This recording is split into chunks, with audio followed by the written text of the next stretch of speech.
how are we going to run the show today? Well, the story is the face-off is going to be a very tight Twitter style, I guess in some ways, because when we ask a question, I'm going to choose one contestant on the stage, and that contestant has only got 60 seconds to come up with an answer. I need to rephrase that. They've got 60 seconds to explain it. We're not going to give them any time to come up with the answer.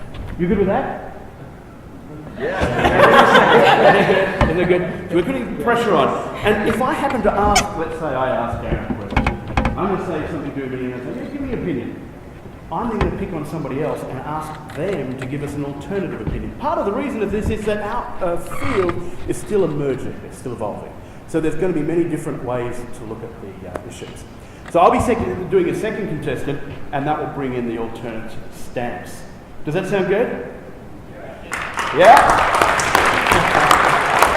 Now, we've got a couple of things that you need to do, because it's not just you sitting in the crowd. I'm coming into the crowd to pick on people in a little while. So we're going to start off with the live questions, we're going to go to some video questions, and I'm going to come in and I might pick on you. So I want you to think of a question that may have come up just in one of the sessions. Maybe you've been mulling over this for quite some time, and I'll come out with a microphone and I might pick on you, and you'll have the chance to ask a direct question.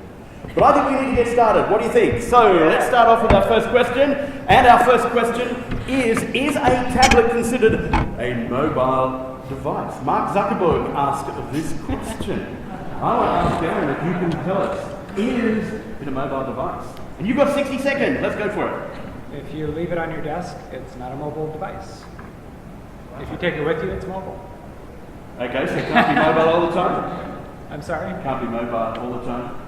No, I mean, mobile is simply whether you take it with you or not. When I was a high school student, I had a 26-pound K-Pro, and I carried it with me. That was mobile. But yeah, is it mobile for mobile learning? I mean, I think it's pretty obvious it is. Okay, so that's the position of Garen. I think we've got to give him a clap because he just did that in under 60 seconds. Sarah, I'm going to ask you, is he right, is he wrong, and why? He's right, and he's wrong, and why? I think that the tablet is something that everybody has all this controversy about, because I've heard everybody say, well, do you take it with you to a party? If it's not a mobile device. Well, I don't know that I agree with that, because for a pilot that works in the airline industry, obviously it's a mobile device because they carry it with them. So for mobile learning, I agree. I mean, it's going to be their mobile device that they use to access their content. So I think it depends on a situation. I think we need to know our audience, and that's how we can determine whether or not they're going to have it as their mobile device. If I ask you, is your BlackBerry a mobile device? Well, for many of you, you probably left it at home this morning if it's something your company forces you to take with you, because you want to use your own personal device. So I think it's just conditional upon whatever your audience needs. Well done, hey! One of the things we didn't actually kind of tell these guys, because we thought we'd put them on the spot, make it a bit more fun for you guys, not for them. I want to just ask you, which answers did you prefer best? Okay? Which ones did you agree on? So basically we can do this easily. We can do that sort of old-fashioned yes, hands up. Or we can cheer. So I want you to tell me, who thought Garen had a more illuminating response? Give us a cheer, yeah? Yeah! Okay, who agrees with Sarah? Yeah! Okay, so this is going well. So actually, some people probably cheered for people they weren't thinking about, because I can see a few people asleep. And they hear everybody else cheering. And, oh yes, I got a cheer. That's the way it goes. We need to move on to our second question. The number 2 question for the day is a quote from Max Levchin. The single most important top-level trend is the shift to mobile. I'm going to ask Michelle. What do you think? Is this the single most important top-level trend? Actually, yes, because everyone, Sarah and I are both up here on stage holding our phones. Yes, everybody's on this device and we're on it all the time. A close friend of mine went down to 1% yesterday and panicked. This is where we are, this is where we're living, and it's coming into our workplace. We're all bringing it in. Bring your own device, bring your own bottle, bring your own device. The workplace can't stop us from bringing these in, no matter what device, no matter what platform, we're bringing these in. So yeah, you can't stop it. Might as well bring the learning to where we are. Excellent, thank you, Michelle. Clap for Michelle because she did it in under 60 seconds. There's a reason they've asked me to ask the questions and not give the answers, because I don't think I can do it in 60 seconds or less. I'd be too wordy, some great stuff. Okay, Robert, what is your perspective on that? And I want you to take a slightly different view. Can you give us a different view? Is it the single most important trend?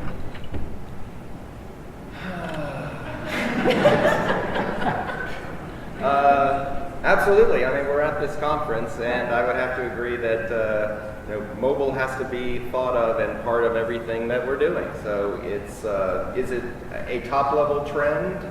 It's just, it's going to become a natural part of the way we think about accessing any kind of information. So, I think it's going to start to disappear between is it desktop, is it mobile, is it tablet, is it TV, is it watch?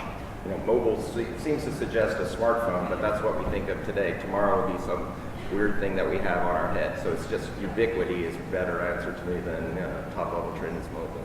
There we go. Okay, so Max didn't quite get the statement. We just need to edit his wording. And then you agree. Well, that's good. Now, there's one slight disappointment here. We've got these wonderful buzzers, and nobody's going over time. I'm just really impressed with this. We've got sort of like a light flashing and... there we go. I've got to shut up and move on. That's what that buzzer is all about. So now that we've done the first two questions, it's time for us to ask you to ask some questions. Don't worry, I'm not going to pick on you just yet. We're going to cross to our roving on the street reporter with the camera. Actually, I'm the roving on the street reporter. Jeff, let's roll.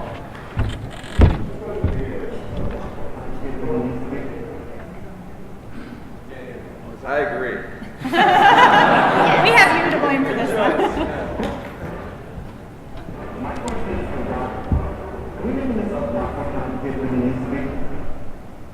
Could you translate? Okay, so I'm going to translate. And you see, this is what we do, never work with animals, children, or technology. So we're doing it right now. But what was coming through the audio line was, there seems to be so much overcomplication here. So much, are we going too far and overcomplicating what could actually be a whole lot more simple? In 60 seconds. In 60 seconds, that's it. I don't think the learning process is necessarily being overcomplicated. I think the way it gets deployed and managed, and all the constraints put on by the enterprise, is certainly in my experience, in my purview, is what makes it all complicated. It has to be everything that the desktop experience or the e-learning experience is, and now it's on this mobile device. And sometimes people are just looking at yesterday's policies rather than today's reality. So I think everything's achievable if everybody would just sort of reel back their level of expectation in terms of what it should be to be a good corporate citizen or good IT citizen. Okay, then Sarah, what do you think? I absolutely agree with the regulation being probably one of our biggest barriers. I also think that when we talk about trying to answer a question for somebody, I think that Jane Bozarth brings up a good point a lot. She says it's going to happen, learning's going to happen whether you're there or not. So you need to get to be part of the conversation, right? I think that for mobile, we have so many things that we're getting thrown around right now. HTML5, you need an app, you need mobile and web responsive and all ththese different terms. I mean, there are so many things that we can do. A PDF works on your phone. An MP4 works on your phone. Text works on your phone. The more important thing is, can we answer this question for you right now? And so how about let's just start with what is the best way that we can do that, and then let's figure out how to build that. And most of the time, it can be done much easier than having to have some kind of highly technical solution. Excellent, terrific. Great. Thank you, Stuart, for asking that question. Let's roll to the next question, once again from the roving video camera. Hi, what's your name? Yeah. And you're where are you from? I'm from San Francisco. San Francisco, what question do you have for the panel tonight? Well, I work in the healthcare field, and it's not it's not a gaming situation when we're dealing with people's lives. How can I make gamification useful in the health field? Okay, so gamification in the medical industry. How can we use gamification for training in the medical industry? I'm going to ask Garen if you could answer that question for us. Well, I'll use 30 seconds thinking about that. My dad, growing up, he was a family doctor, and doctors are pretty serious. I think it's a challenge to use gamification. It's a challenge to get them to do anything that they don't see as very productive. When I was a training manager at a software company, we were trying to get people to learn about new release features in the software. And so before we started, the way we ended up doing it, the main person would, the main developer would stand up and say, here are the new features, and it'd take 3 hours, and everyone would fall asleep and no one would learn anything. And so what we did is we put together a bunch of knowledge bowls, and this was in person, this was back in the late 90s, but, and we just set up a motivating structure, and people studied because they wanted to play the game. And we found everybody was studying.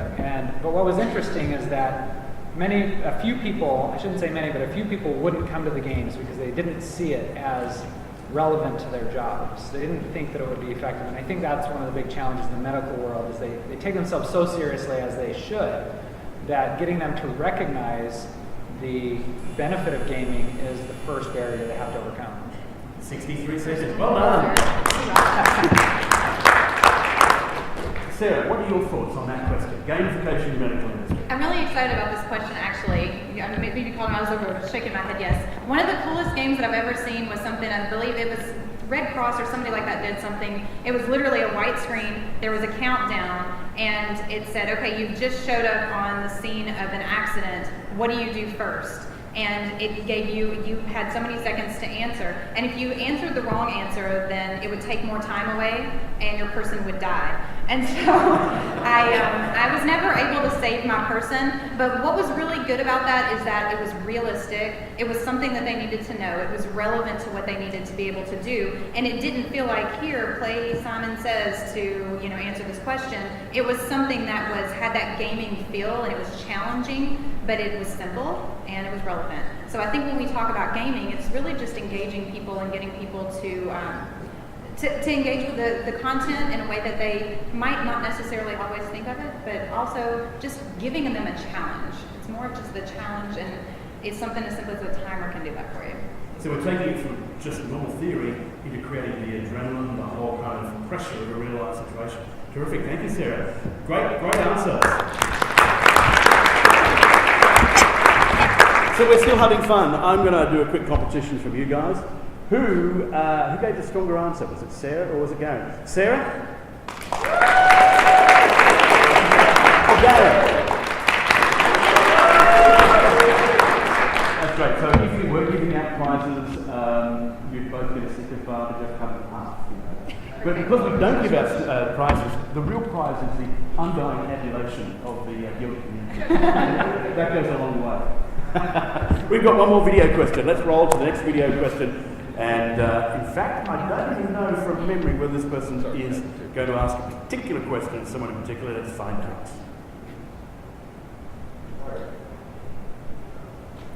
And this is kind of the fun. So let's go to the next question. And I think the next question might in fact be from Neil Lasher.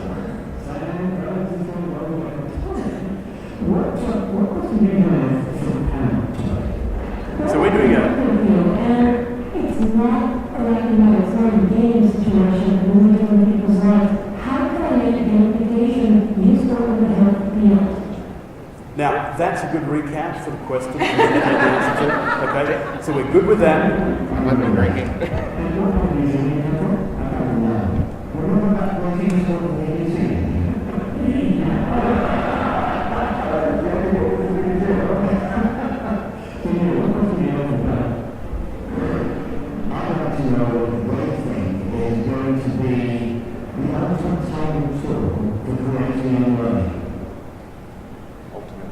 The ultimate tool to create e-learning.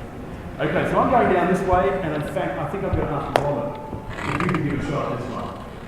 60 seconds and under. The ultimate tool to create e-learning. The ultimate tool to create e-learning. Ladies and gentlemen, thank you, Robert. What, you want to do it again? Okay, let's run it one more time. Deja vu, right? The ultimate tool to create mLearning would be something that doesn't require anything more than a 6-hour class minimum. that you could figure out a way to use your devices and their cameras and all of their affordances to create something easy for someone to create and deploy and other people to use because of how often things change, the immediacy of the type of content, and the fact that we use these devices, whatever they may be, in such different ways. So throwing a bunch of text and bullets on a screen is not necessarily the answer. A lot of what the tool community has been focused on. So make it fast and easy in 6 hours. Terrific, thank you. Well done, that's a great comment. And now for Michelle's thoughts. I don't think it's a tool at all. I think it's the content strategy. I just think what's going into it is much more important than how you're putting it together. And I think if your content's appropriate for mobile, that's really what counts. That's going to make all the difference. So does that mean we might be spending too much time worrying about tools? We always spend too much time worrying about tools, whether it's mobile learning or e-learning or anything else. I think our content strategy on any of these things is really the most important thing. Excellent. So where should you start at the content strategy? Basically what I'm trying to do is to fill up that 60 seconds. Michelle's playing with me. She's giving me these short, sharp answers. Succinct. I think that we need to start by knowing our audience and what they need and whether they're even bothering. Sometimes your audience just doesn't need mobile. They're not there. That's not what they're doing. And a lot of people are moving to mobile because somebody told them to, not because it's necessary. Gosh, what some great comments. I just can't help but before we ask you guys to ask these direct questions, can I ask anybody else want to comment on that? Because that's such a super answer. Gary? Yeah, what I envision is something, all the knowledge is out there already. All the learning is out there already. The ultimate tool would gather that automatically so that nobody has to create it because it's already being created in one form or another. And the underlying infrastructure would receive all that information in a way that it could be reorganized automatically so that it is immediately accessible through all mobile devices or any device, so that nobody's out there creating and organizing other than from a very high-level content structure standpoint. The tool is intelligent enough to pull it all together and make it available so that it's easily accessible. Interesting. Sarah? The best tool for mobile learning is a mobile device. Thank you. There we go. There we have a sponsor. Thank you very much. I think that's seriously though, we already have the tool for mobile learning. We can create mobile learning with our phone. I actually saw some people during Demo Fest creating mobile learning with a mobile device, which makes sense. We take pictures of things and we log things in our notes. We're already using our mobile phones for mobile learning. So I think that there are obviously a gazillion tools you can use to create content for mobile devices. And I think you just need to do exactly what all the rest of the panel said and pick one that's the best for what it is you're trying to accomplish. There we go. Thank you very much.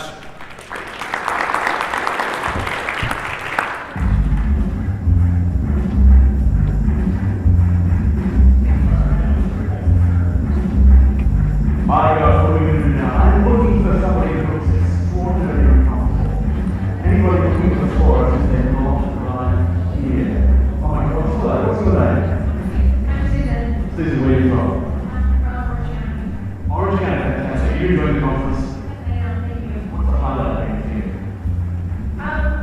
That we're moving in the right direction, we just need to slow down and strategize. So when you say we're moving in the right direction, what do you mean by that? Which is the right direction? Well, it started with tools, and then it also went to design, and I'm kind of battling with my senior executives on design right now, because they want to use old school, and we need to move into a new direction. So I got a lot of information that I can bring to them and show them why it's the right direction for mobile. Terrific. So my question then is, what's your question for the panel? What would you like these four intelligent, really erudite individuals to share? I have one question. I know that my senior executives are wanting to do all training for mobile, and so I've heard a lot of performance support sounds like a better idea for mobile, but I was wondering if the panel thought that you can do mobile as one size fits all for all training if it's done right, or if it's just better for performance support. Do you have anybody particularly like to ask us about what side you can support? Okay. I'll start on the right to the left, because it's kind of counterclockwise. So Let's go to Gary. What do you think about that? I think that, I hear that opinion a lot, that you should just use mobile for small chunks or performance support or something like that. And I think it's a big mistake because if you think about the quantities of information that you yourself are willing to absorb and consume through your mobile device, it's pretty staggering. You read entire books, you watch movies, you read all your news, I mean everything. So the big problem is that people have a hard time visualizing how it could be enjoyable. So that's really the better question is how do you make the content palatable, designed in such a way that people will want to use it on the mobile device. If you just put out a big page where they're always having to zoom in and try to read it, of course they're not going to want to do that. But I think that there is no other device that people would rather have it on than on the mobile device if it was designed for that modality. Yeah. Okay, sounds good. Michelle, what do you think about that? I think that it sounds like you're having fights with your executives on this. Okay, yes. Discussions on fights. I think a lot of times what the C-level and around that area directors, what they're not necessarily getting is there's a lot of redesign involved. You can't take a 30-minute or 1 hour point, click the next button in the learning course and just throw it on a mobile device. I don't want to stare at it. This is for quick answers.